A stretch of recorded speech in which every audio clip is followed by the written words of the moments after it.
Hi friend, আমি আজকে তোমাদের সাথে চলে এসেছি নতুন একটা ব্লগ নিয়ে। আজকে আমার হলদি লুক আছে। আমি আজকে যাব জলভাঙা, তোমাদের সাথে গিয়ে দেখা করছি। এই দেখো, আমরা লোকেশনে পৌঁছে গেছি, কিন্তু আমি তাদের বাড়িটা চিনি না, তাই ওয়েট করছি তারা আমাকে নিতে আসছে।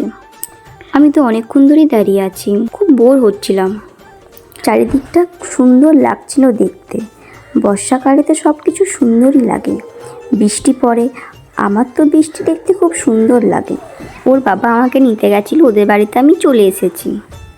ওদের বাড়িতে ঢুকেই দেখি যে সুন্দর একটা আলপনা আঁকা আছে।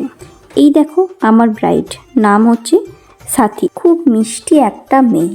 তাকে আজকে আমি সাজাবো হলদি লুক।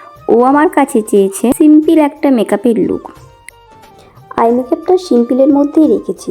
ওদের বাড়ির কথা কী যে বলবো, সবাই এত ভালো যে আমার মনে হচ্ছিল নিজেদের বাড়িতেই আছি। আমার মেকআপ তো প্রায় কমপ্লিট, আমি ওকে জুয়েলারিগুলো পরিয়ে নিচ্ছি। ও আজ হলদির জন্য ফুলের সেটটাই চুজ করেছিল। আমি তোমাদের সাথে পুরো মেকআপটা শেয়ার করতে পারিনি, ছোট ছোট ক্লিপ নিয়েছি জাস্ট। ও রিচুয়ালসগুলো দেরি ছিল, তাই ওকে বাইরে নিয়ে গিয়ে একটু ফটোশ্যুট করে নিলাম। আমিও খুব এনজয় করছিলাম ওদের সাথে, যেন মনে হচ্ছিল যে নিজেদের বাড়িতেই বিয়ে।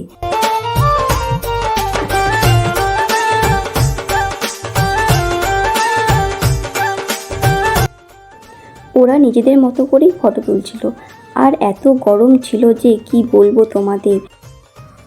ও তো আমায় সবসময় বলছিল যে মেকআপটা নষ্ট হয়ে যাবে না তো, কিন্তু বিশ্বাস করো, ও আমাকে পরের দিন বলেছিল যে এত গরমের মধ্যেও মেকআপটা অনেকক্ষণ স্টে করেছিল। ফটোগ্রাফার দাদারা সব চলে এসেছে, ওরা ক্যামেরা সেট করে ওদের মতো করে সুন্দর সুন্দর ফটো তুলছিল। ওদের সব রিচুয়ালসগুলো শুরু হয়ে গেছে।